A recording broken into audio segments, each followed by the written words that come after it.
Il-liġijiet li daħlu fis-seħħ il-ħamis li se jirregolaw is-settur tal-blockchain kienu mfaħra mill-investituri barranin li pparteċipaw fil-Malta Blockchain Summit.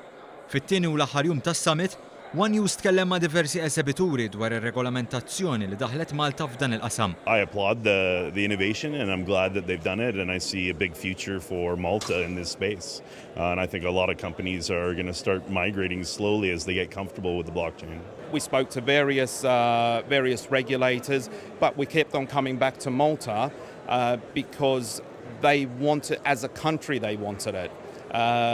Whereas a lot of the other countries, it was just the regulator without any support from the government. We are still thinking. We decided to think about to open another technical representation, perhaps even here in Malta of Indima South Korea. Bejn il-ħamis u l-ġimgħa, 8,000 parteċipant fis-summit kellhom opportunità mill-aqwa biex juru xogħolhom. Summit li kellu biss kliem ta' tifħir għalih mill-istess eżibituri, hekk kif serva ta' opportunità għal skambju ta' idejat u esperjenzi. It's been an amazing event. It's been really well put together. We're really impressed with the quality of the delegates and the exchange of information. I've met a lot of people from a lot of different industries who are interested in what we do.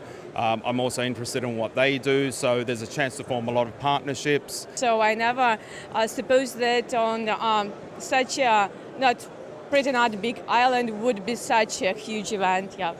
Staqsejnihom ukoll fuq x'qed jistennew mill-blockchain u ġbuna bl-iktar mod ottimist possibbli. It's about using blockchain as a solution for industries, for enterprises, for human being. It's not something new. It's just a tool that is easy to use. Waqt is-summit tkellem ukoll is-Segretarju Parlamentari Silvio Xkembri fejn semma diversi inizjattivi li pajjiżna ħa bilan li Malta tkun imħejjija l-leġiżlazzjoni tal-blockchain.